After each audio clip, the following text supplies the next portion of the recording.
Wala nang intro-intro. Sobrang tagal ko na hindi nakapag-upload sa YouTube ko.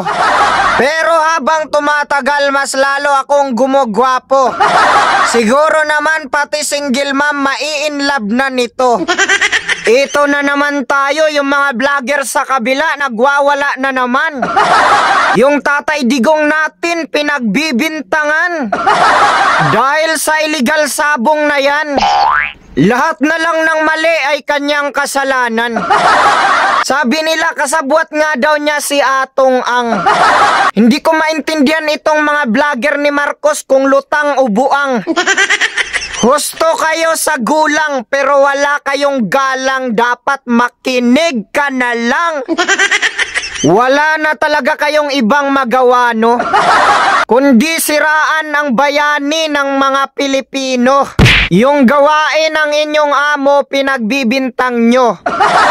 Yung mga kwento, binabaliktad nyo. Anong gusto nyo, babaliktarin ko rin yung ulo nyo. Mga kababayan, huwag kayong maniwala sa mga vlogger ni Marcos kasi puro yan sabi-sabi. Dito kayo maniwala sa amin kasi meron kaming video na itinabi. Panoorin nyo to para hindi kayo maloko ng mga bangag na vlogger na mukhang totobe. Marcos, kahit sabihin natin na may kasalanan o wala ang dating presidente, mali pa rin na isuko natin ang ating soberente. Bakit sunod ka ng sunod sa asawa mo, ikaw ang presidente? Bakit pinainom ka ba ng nilagang pante? Ikaw, Tore, hindi namin makalimutan ang ginawa mo kay Tatay Digong na iyong paghuli. Nilabag mo ang batas para sa iyong sarili. Huwag mo pairalin ang pagiging supot mo, baka ikaw ay matuli. Dahil sa ginawa mo na napakarumi, galit sa'yo ang mga nakararami. Kahit tanungin mo pa ang army. Mayaman ka nga, galing naman sa nakaw yung kayamanan mo. Makapangyarihan ka nga, may posisyon ka, pero ang dami mong tinapakan at inagrabyado para makarating kung nasan ka. Pakinggan nyo ang talumpati ni Mayor Vic Soto. Natamaan si Bangag dito.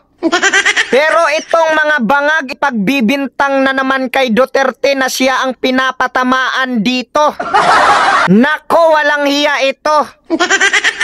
Ganyan kaloko-loko ang vlogger ni Marcos. Kaya hindi na dapat yan kinakausap kundi sinusuntok.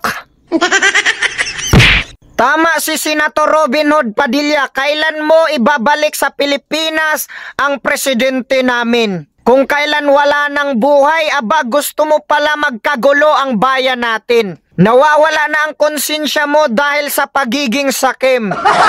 Marcos, hindi ka gusto ng nakararami kaya dapat mong tanggapin. Ilan lang ba ang sumusuporta sa mga bangag na vlogger na yan? Huwag nyo kaming lokohin. Metro Manila pa nga lang, hindi pa kasali ang Mindanao, marami ng galit sa admin. Lumabas lahat ng mga vlogger na bangag, pagsasampalin namin. Ito si Atong, I was hearing, pinawag ko yan siya. Sinabi ko, Atong, ikaw ang number 1 na gambler dito sa Davao. Hawak mo lahat, huwag tayong magbulan. Pumunta ka doon sa PCUSO, pintuin mo yung lahat ng illegal at tulungan mo ang gobyerno. That was the only reason why I called for Atong Ang. Sa iyong pag-alis, ang bayan ay nababalot sa matinding pag-aalala. Maling hindi ka maipagtanggol nung ikaw ay dinala. Bayani ka na dapat ay pinagpala. Subalit ang kapalit nito'y matinding pangungulila bilang mga anak na nagmamahal sa kanyang ama.